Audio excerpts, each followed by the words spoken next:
gonna let it shine. This little light of mine, I'm gonna let it shine. Said this little light of mine, said I'm gonna let it shine. Let it shine, shine, shine. Let it shine.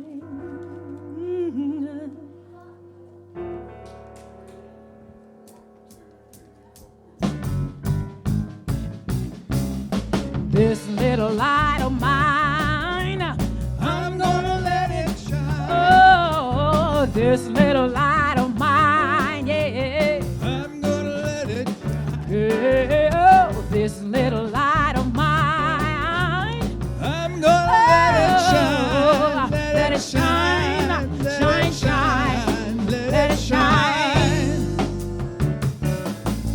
Everywhere I go, I'm gonna let it shine.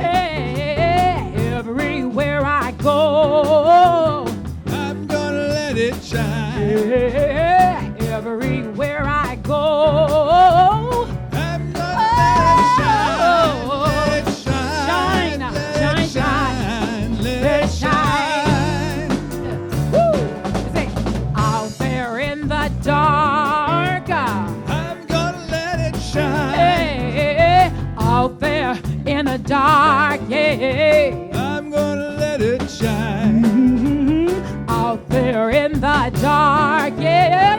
I'm gonna let it shine. Shine, shine, let it shine. Woo. How y'all doing out there this morning? Doing all right? Rain ain't stopped you from coming to church. Hallelujah. Now, this is what we're going to do now. I love to sing. I love to hear you sing with me. So when I say, all up in my house, you're going to say, I'm going to let it shine. You got that? Okay, one more time. Now, when I sing, all up in my house, you're going to say, all right, come on, band. Let's do this now. Come on. All up in my house. I'm gonna let it shine. Hey, all up in my house. Yeah. I'm gonna let it shine. Yeah. All up in my house. I'm gonna let it shine. Let it shine. Shine, shine. Let it shine. Woo. This little light of mine. I'm gonna let it shine. Oh, oh, oh, this little light of mine, yeah. I'm gonna let it shine. Yeah, this little light of mine, yeah. Let it shine. Shine, shine, let it shine, yeah. Let it shine. Got to let it shine. Let it shine. Come on, let it shine. Let it shine. Got to let it shine, yeah. Let it shine. Oh, let it shine. Let it shine. Got to let it shine. Let it shine. Oh, let it shine. Let it shine. Got to let it shine. Let it shine. Oh, let it shine. Let it shine. Got to let it shine. Let it shine. Oh, let it shine. Let it shine. Oh, let it shine. Let it shine. Shine, shine, shine. Oh, shine. Let it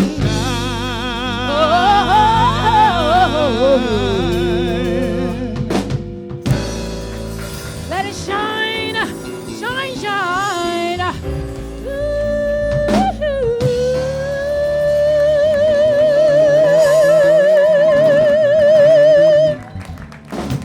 Hey, hallelujah. All right now.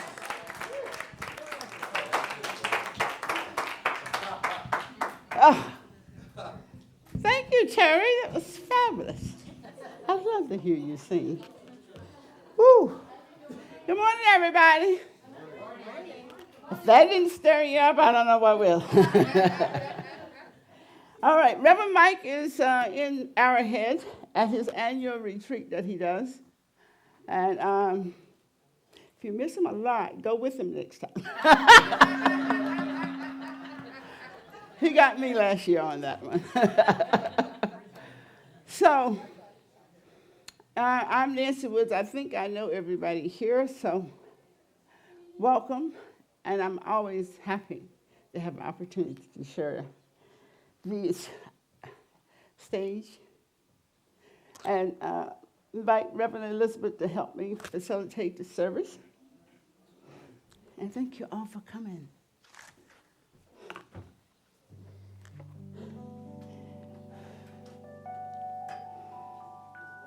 Lighting the flames of faith, a call to service.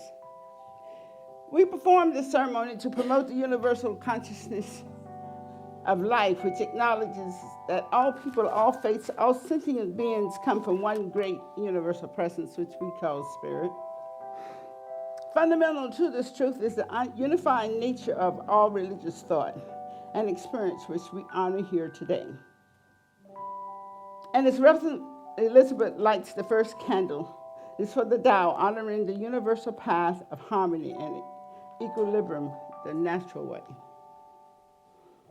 We light the second candle for the shamanic tradition, honoring the beliefs and the practice of all indigenous people, the way of primal spirituality.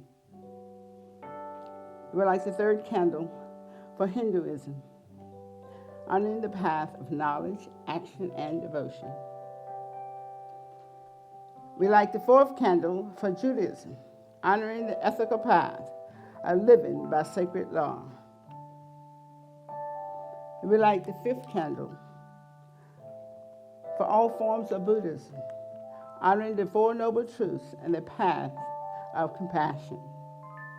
We light the sixth candle for all forms of Christianity, honoring the Christ consciousness as the path of love. We light the seventh candle for all forms of Islam, honoring the path of submission to the will of God as the highest calling. We light the eighth candle for the universalistic religion of Baha'i, honoring the path of unity and peace. We light a ninth candle for all forms of New Thought, honoring the metaphysical path of mental healing through the practice of universal spiritual principles. We light the 10th candle for those who are as yet unaware of spirit in their lives and for the space we are holding for them here at the center. And as Reverend Elizabeth lights the healing candle, please put silently into the light the names of anyone you wish to have experienced the healing flame of God's eternal love. In this moment, in this place, I remember who I am, letting fear and worry fall away from me. I open my eyes and I see there is only love. There is only love. Love that heals, love that sets us free.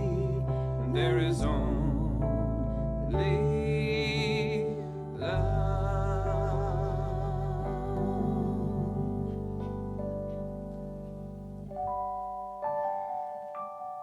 So join me in consciousness, please, this morning as I speak these words of gratitude taken from the work of Emma Curtis Hopkins. I give thanks and glad praise that the Creator has given the Spirit all the joy and song of the universe. And so Spirit, which I am, need never pray for joy, nor beg for it, nor work for it, nor struggle for it. The spirit that I am is joyous and sings because spirit is joy. I am glad that the Holy Spirit of me is joy and harmony, here, now, always, and everywhere. And together we say, and so it is. So good morning. So this concept of a divine spark in everyone hit the news recently, where one national leader reportedly chastised another for calling certain victims, certain vicious gang members, they were known as being vicious animals. And I was surprised to see a mystical idea like this expressed in that arena. So I decided, let's see what the internet has to say about the divine spark. And according to Christian author William Lane Craig, the idea of a divine spark, which we're kind of familiar with in our teaching, it's most common in Gnostic and mystical religions. Every human being possesses either a connection with God or is a part of God, and then is allowed the goal of life is to allow the divine spark to influence us toward love, peace, harmony, and upon death the divine spark returns to God. Well, Lane writes, even though each of us possesses a soul, spirit, or divine spark, only a person redeemed by Christ can truly connect with God. So without a relationship with Jesus, there's no light or divine spark. Well, that's not in religious science, or Ernest Holmes says he doesn't specifically use that term, divine spark. He teaches that we are all spirit having a human experience.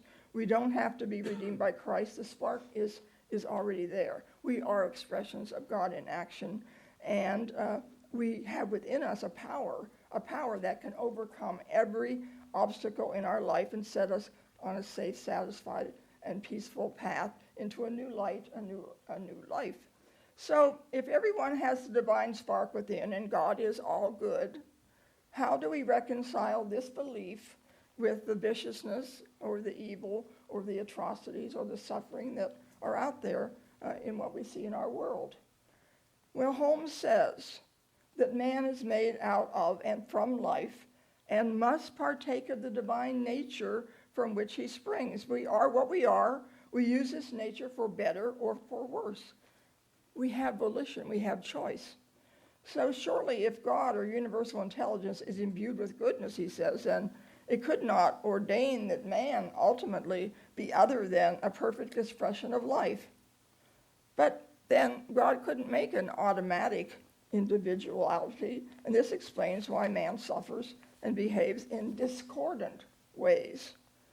So man has free will to discover the divinity within or not.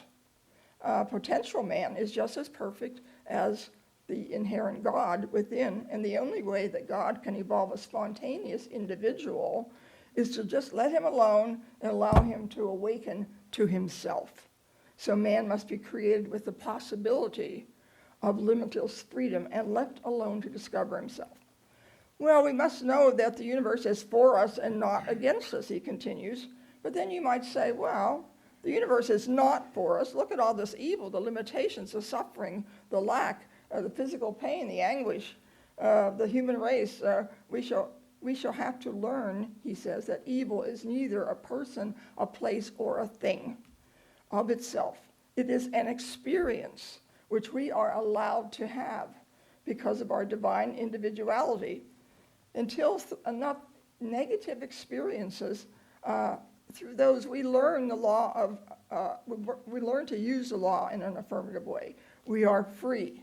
We can choose more than one course of action as an experience. And he adds, and there is no sin but a mistake, no punishment but inevitable consequence. Wrongdoing must be punished by the law of cause and effect. The age-long discussion of the problem of evil, he says, will never be answered until we realize that evil is not a thing of itself. It's simply a misuse of the law of freedom. Well, evil will disappear, he says, when we no longer indulge in it. Then, and not until then, will the problem of evil be solved for the entire race. So, while a vicious gang member or other apparent evildoer has a spark of divinity within, he hasn't claimed it. He's not expressing it.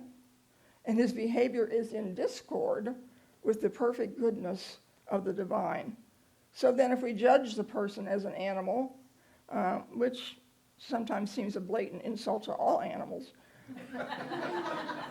it is a discordant, vicious behavior we are calling out. His divine spark is hidden to himself as well as to others, and so it is.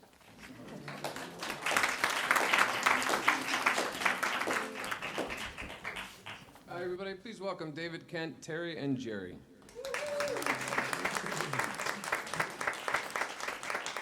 One, two, three, four, five, six.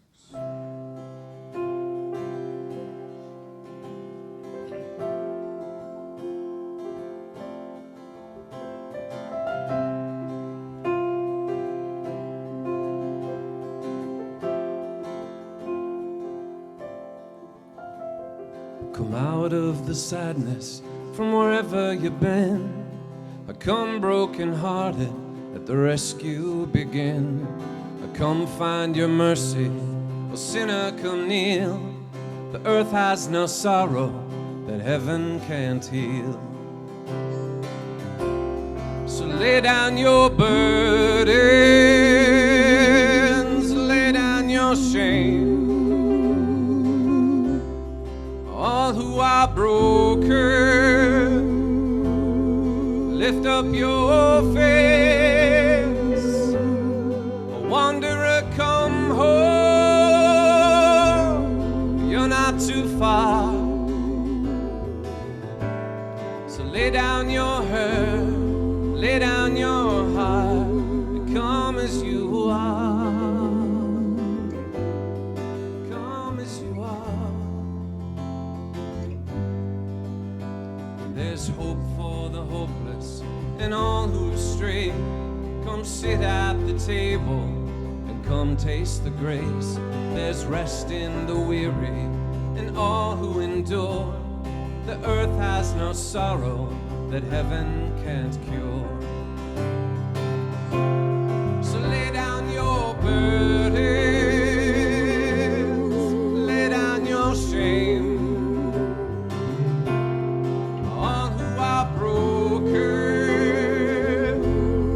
Lift up your face. Wanderer, come home.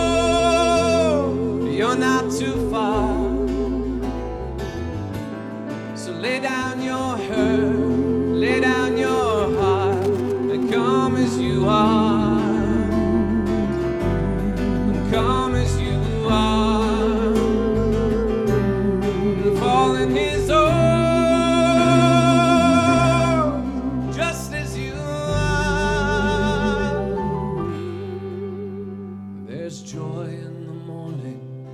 Dreamer, be still. The earth has no sorrow that heaven can't heal.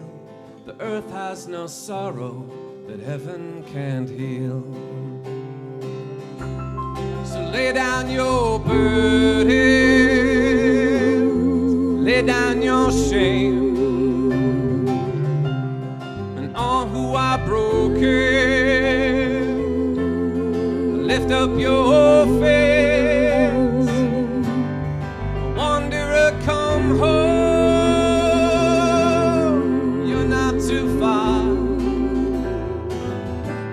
So lay down your hurt, lay down your heart, and come as you are. Come as you are. And dwell in his arms, just as you are. Come as you are. Come as you are. Come as you are.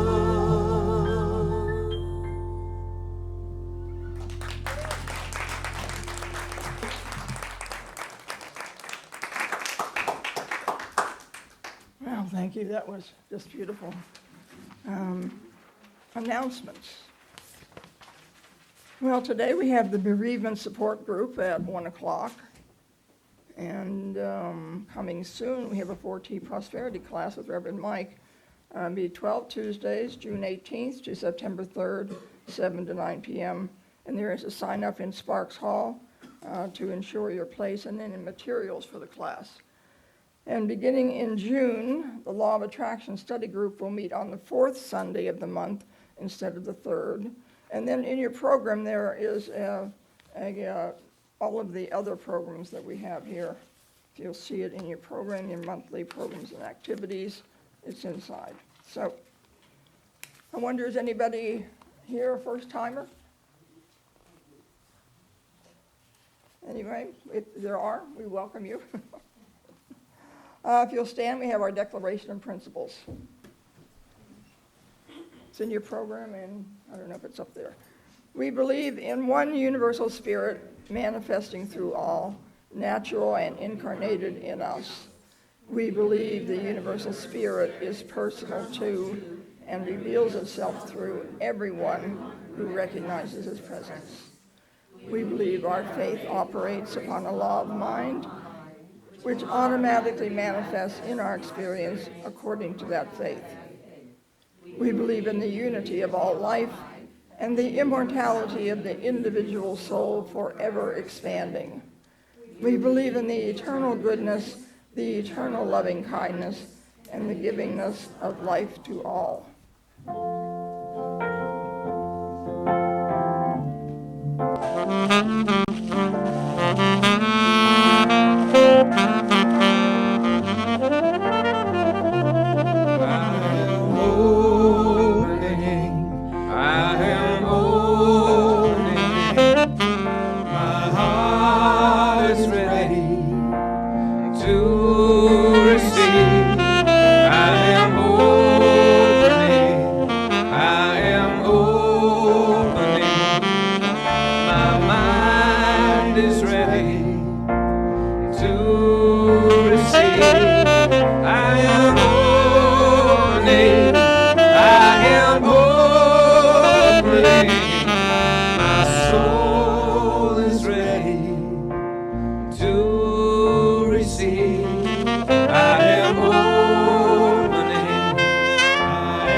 Thank you.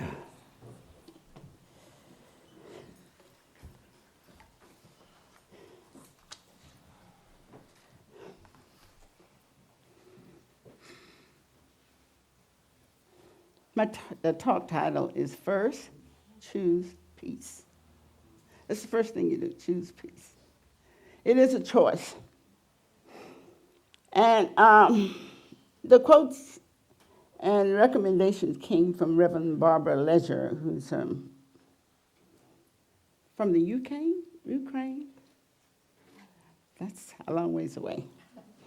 But I really have to say that I appreciate how she explained how she looks at the concept of peace. Um, and when she wrote about the topic, she said, this day's lesson is about how to shift from conflict to peace within ourselves, from the big or little distractions, upsets, worries, and concerns. We are guided towards peace. It is a pattern that is in the center of the divine operation, and this pattern of the creative process and the nature of correct order connects us all with each other. So today, let us remember the basics of underlying principle of unity, oneness. I am one with all life.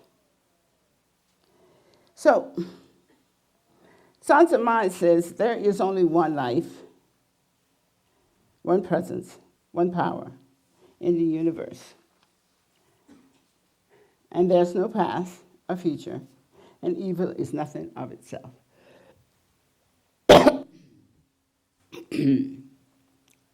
All of life is contained within it, this one life. And it is all there is in all of life. It is done as we believe. You know, this is a good topic for all of us. And one of the reasons why I think that peace is something that we all can consciously say that we are seeking. And in today's world and today's society, it's a very important topic. And one of the reasons why I find it so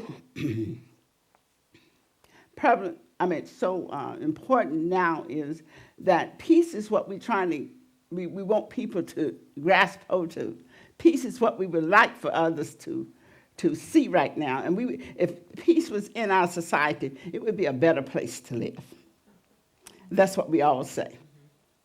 So this is about peace. This is about peace, excuse me. This is about peace from our own individualized self. So, you know, we often look out there and wish everybody would be peaceful.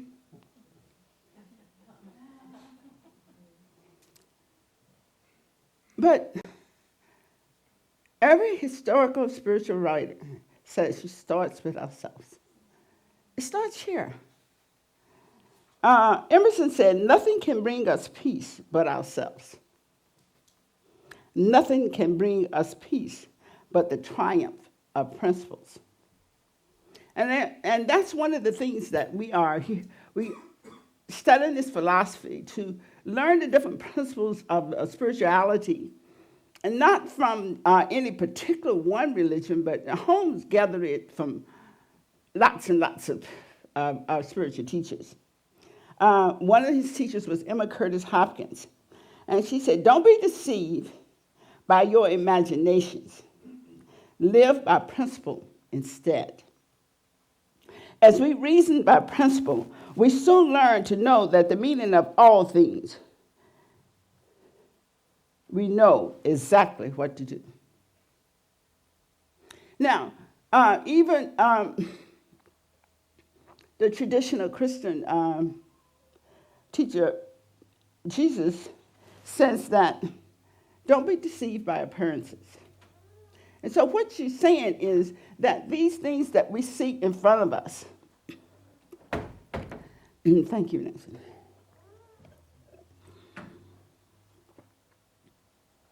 That was better. Thank you. That one of the things that we want to grasp hold to is the idea that peace is something that we have, something that comes from us. Now, when you look at the different meanings of it, and Holmes describes it as a state of inner calm.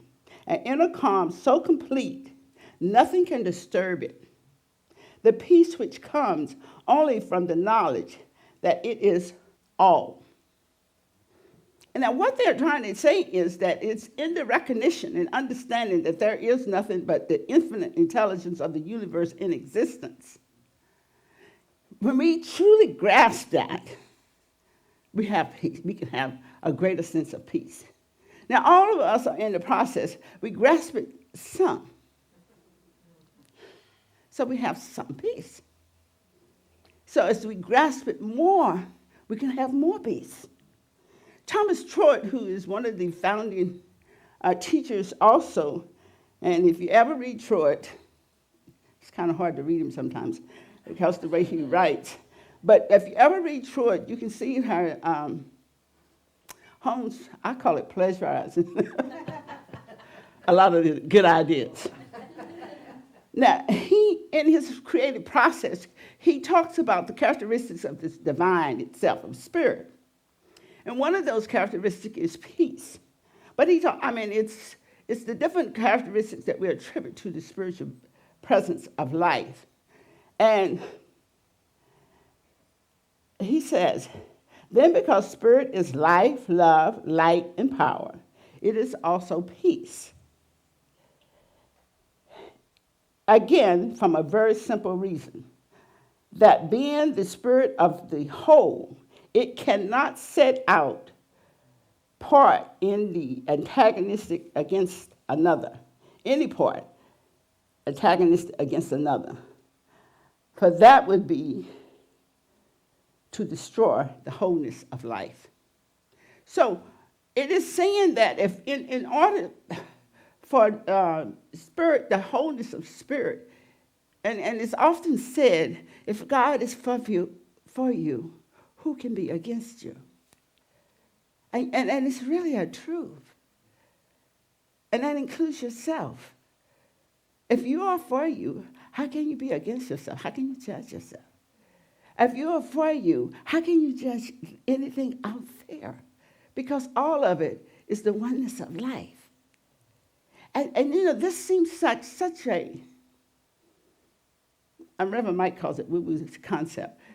But it makes so much sense if you think about it. Life comes to us according to how we believe. Life comes to us according to how we think. Life comes to us according to our own belief system. What are we believing? Look around. Not only out there, but in here. You know, I had a real odd experience when I started this paper.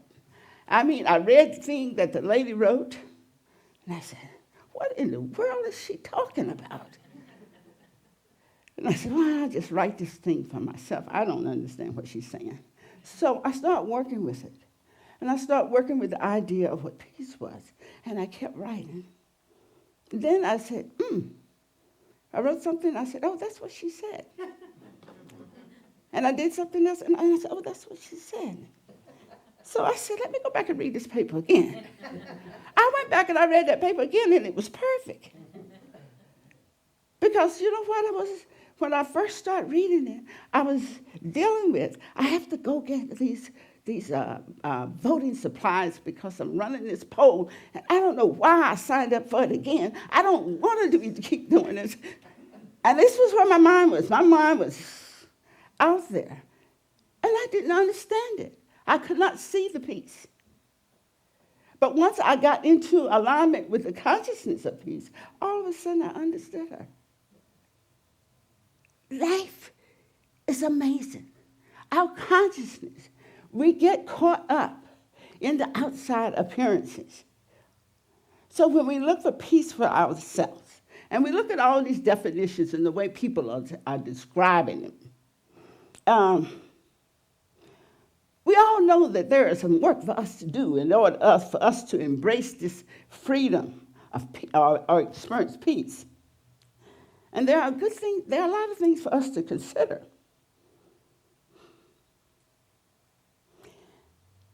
allowing ourselves to live free means that we have to let go of guilt. We believe in guilt. We have to let go of blame. We have to let go of judgment. Oh my goodness. Try doing that. So, so when you say you're trying to do it, it becomes so hard. But if we come from the place of recognizing who and what we are and embracing oneness and wholeness within ourselves, then go back and look at the same thing. And it's like, oh, we see a great expression of truth because this is where it starts. And if you try to see it from the place of the judgment itself, it's going to be a struggle. So it's like, let it go. Return to the idea that I am one with spirit, that I am the divine expression of life, that the wholeness of life is in me, that I am peace, I am love, I am joy, I am those characteristics. As Troy says, those basic characteristics. And if you look at mankind, humankind, animal kind, and any other kind that's in life, they're all looking for these same things: the joy, the peace, the love. They all are looking for this basic being in this flow of life. The oneness of life is the answer. Knowing that there is one life and that we are within ourselves experiencing our imaginations and those other things that we have grasped onto, either looking in the past or looking in the future. We're experiencing that. And that is why we are out of alignment. All these environmental influences. And you know what? One of the things that we experienced in the class, it's no reason for us to get on our case because we're experiencing it. Because that's a waste of energy. You already thought those thoughts. The way to shift anything is to think a new thought. Think of praising. Think of lifting. Think of the beauty. Think of what it is in this world that we want to experience. Now, when you get on that, the whole energy changes. This is how we shift our experience. And if enough people shift the experience, would you believe it? The whole world would change. So I guess the only job any of us have is to find our own peace. That's how we change this world, is to find our own peace. And believe you me, we're talking about infinity, an infinite presence. So as much peace as you find, is there that much more to be found.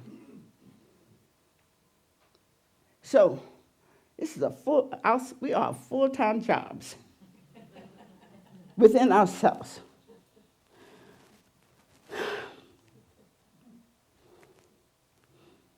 And you know, we can be deceived sometimes about the desires and the things we want to experience or create or express. Have you ever had one little incident and then you take that person in your consciousness and you trip out on them? You done planned what's going to happen to them, and you got a whole story. That's your imaginations. Those are the realities we create for ourselves. Because if it's in our consciousness, it's like the man said, we're drinking the poison and expecting somebody else to die. It is our consciousness that we need to work with.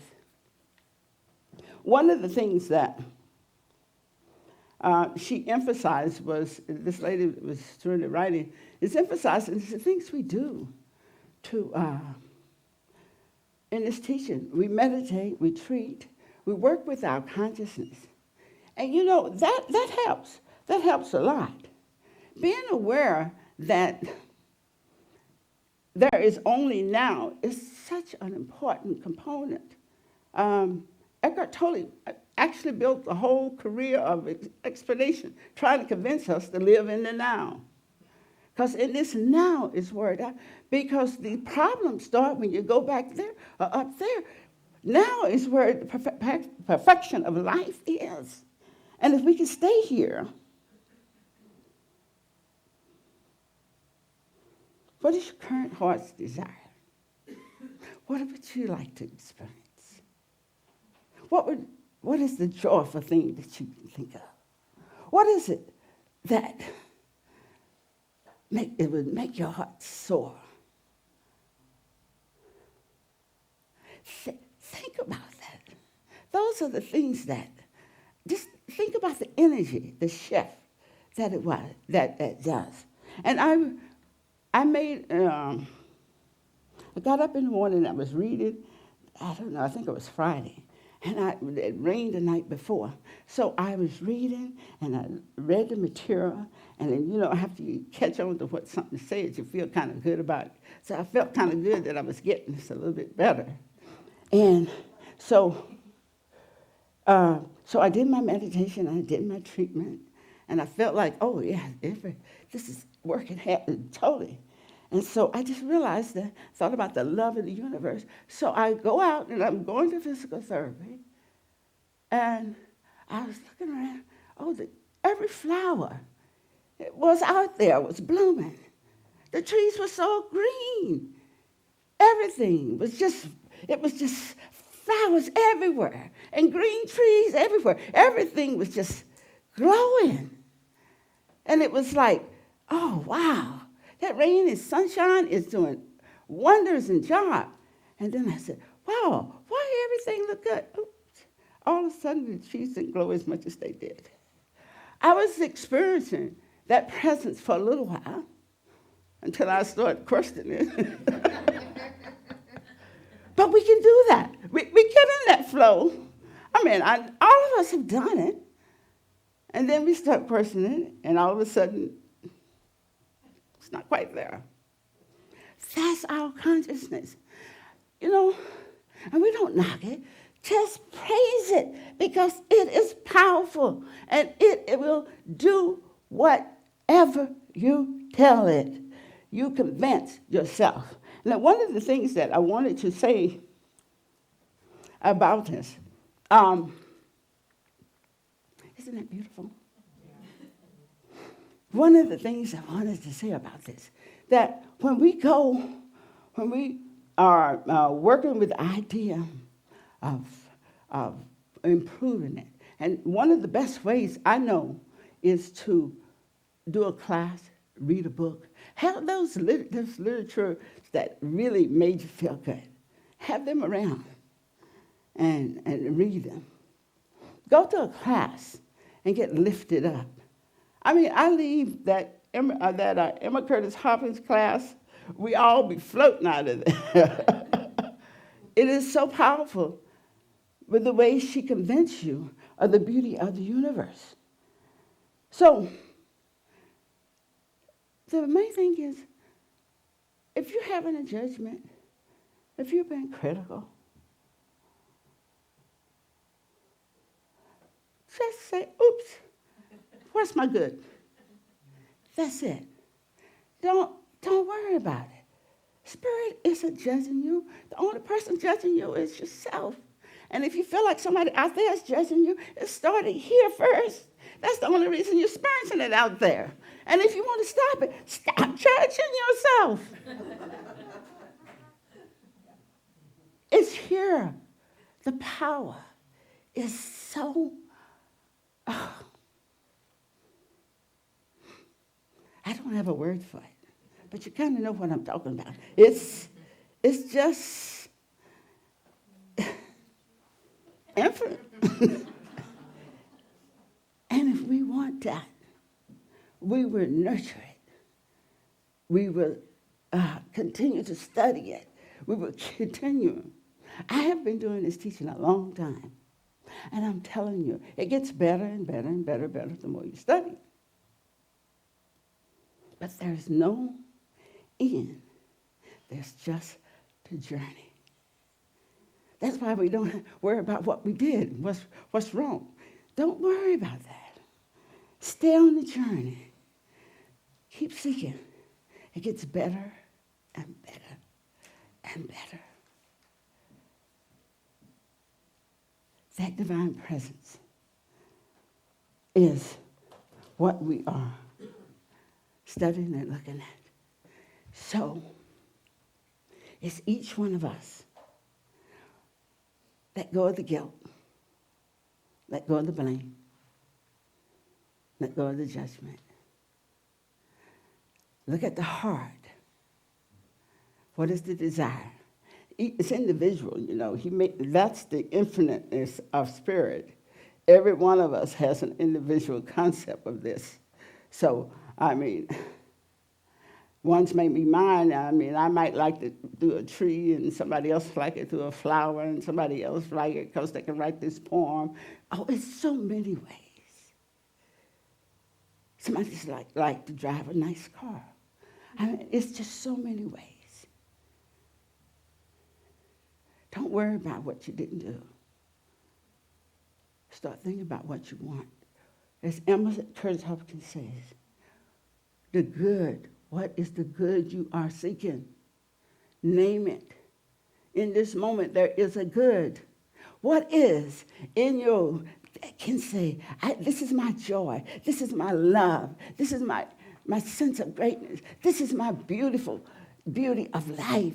This is what I love doing and creating and expressing and being immersed in. This is what I am seeking to experience. The more we think about that, the more we shift our consciousness to go into that direction.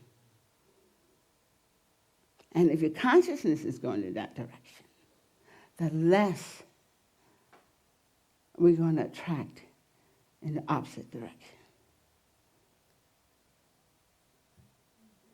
We are the divine beings. And Emma told us the other night, you are the Holy Spirit in expression. And you should have seen all of us. We read that sentence, and everybody in the class just sit back and said, because you know what? She infuses the centers with her belief system. And you find yourself, that's good. We can do that. The woman's been dead 100 years, and she's still doing it. And so just think about what each one of us can do to the world. There's enough people in here that we could change this country.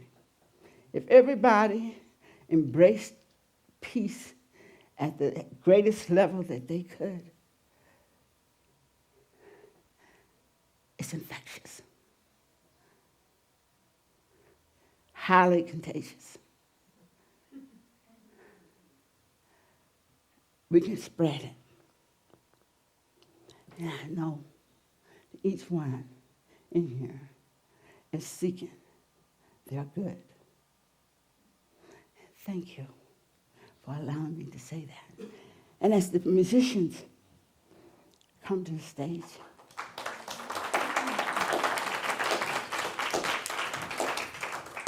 let us know that this moment is the only moment that there is, and it's the most powerful moment in the universe. This moment is the moment when each one of you, including myself, grasp a greater idea that I am that divine presence that knows and understands and appreciates the divine wisdom of the universe as it flows in through it, every aspect of my being. It is the consciousness. It is the joy. It's the peace. It is that which I seek. It is the good for me.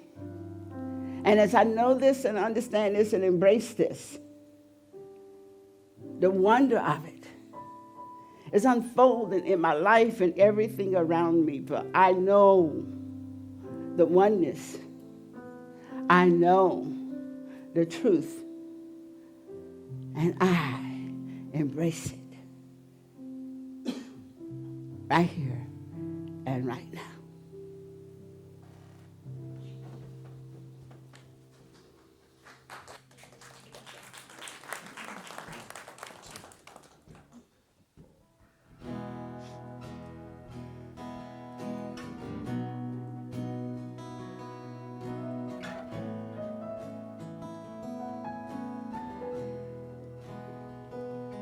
When I was a boy, each week, Sunday we would go to church and pay attention to the priest.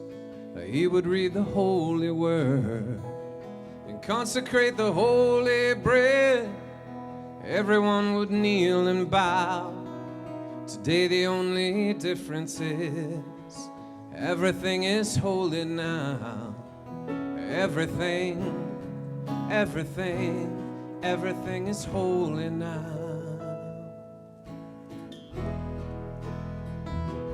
When I was in Sunday school, we would learn about the time that Moses split the sea in two and Jesus made the water wine.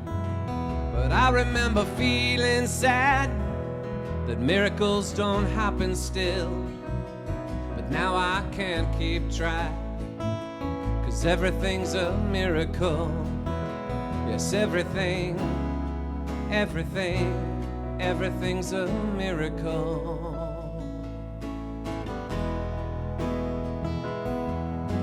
And wine from water is not so small, but an even better miracle is that we're here at all.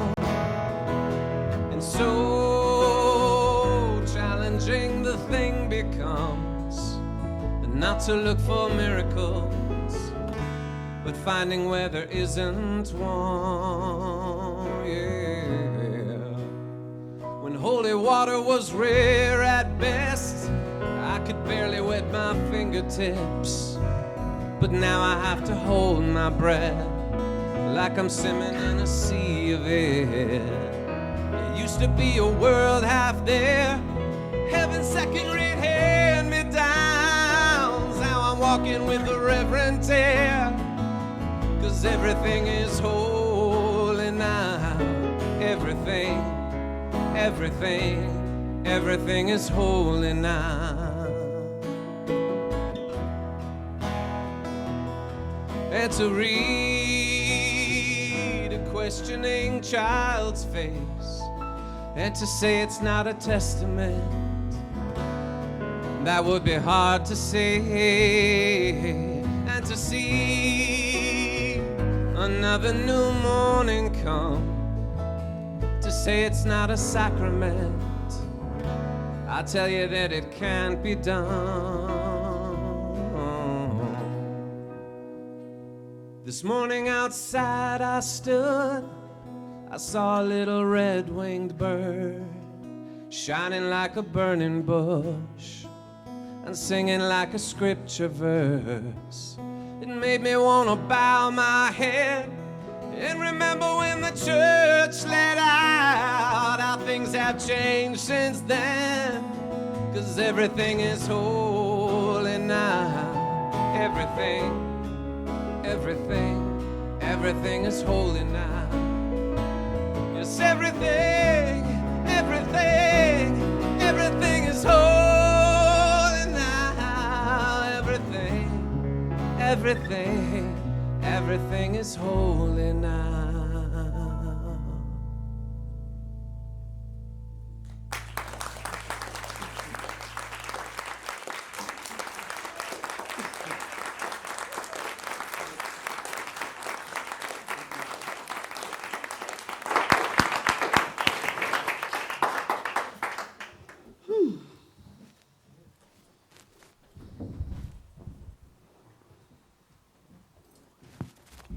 perfect, wasn't it?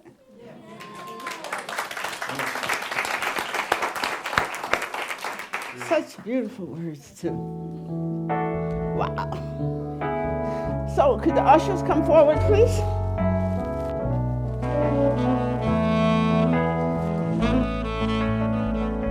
Spirit gives through me, Spirit receives through me, Spirit lives and breathes through me. Spirit lives and breathes through me.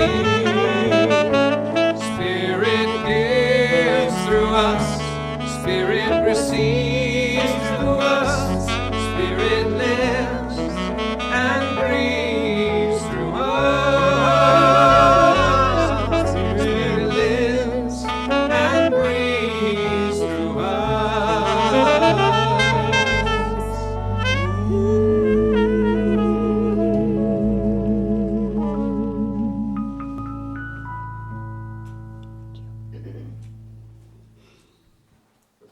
Welcome back, Rita.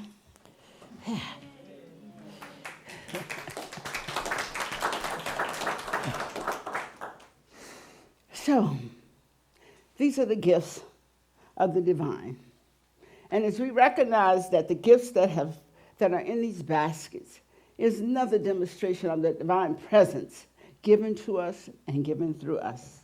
And as they go forth to the Blessed Center, we know the radiation of these blessings as it goes out into the community, to the city, to the country, and to the whole world, and the universe too.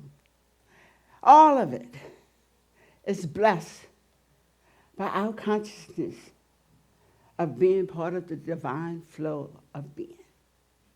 And as we know that this, as we have demonstrated in these gifts, in these baskets, it is with a consciousness of gratitude, as Spirit gives to Spirit. Just as we love, we give it to each other as well as ourselves. We know that these blessings are many, and they never stop. So this we are aware of.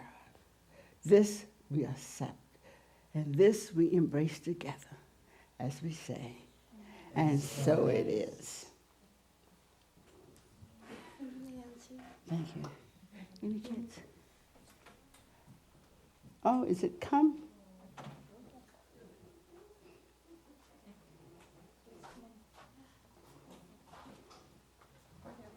Oh.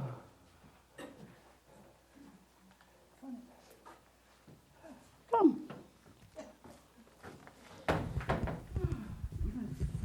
What did you do today? I stayed calm. And I did. You worked on focus and flow. Okay.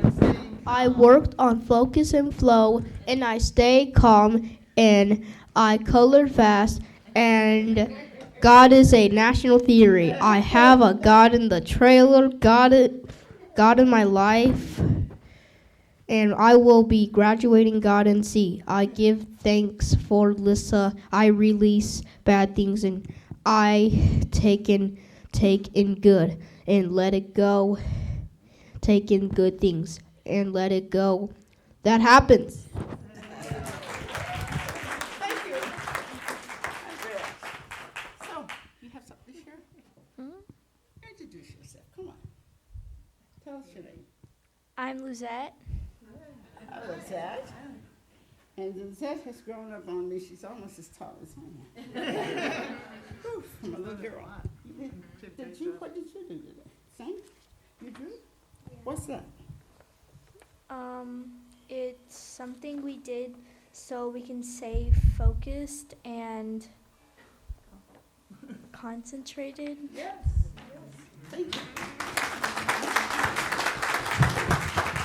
Thank you. It's kind of nice to watch them grow up, huh? And I'm thinking, okay, I've been here long enough that I'm looking at the grandkids of the kids I took care of. That's a long time. Okay, Elizabeth, could you come and close us out?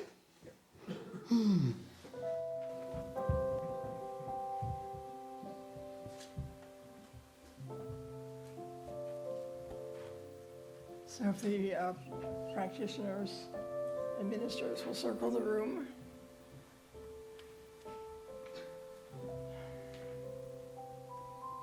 So join me in consciousness as I speak my word in the first person for each and every person here.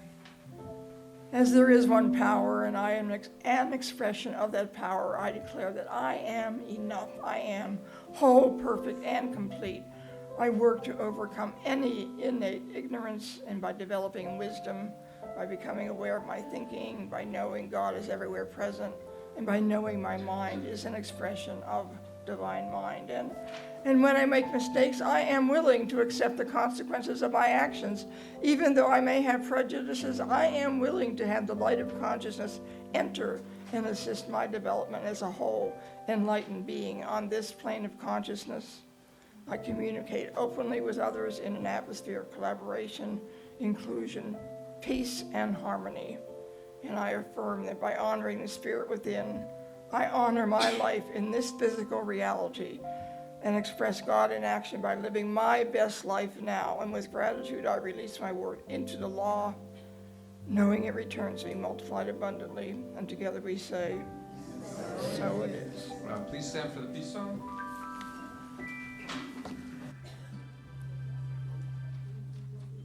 Thank you.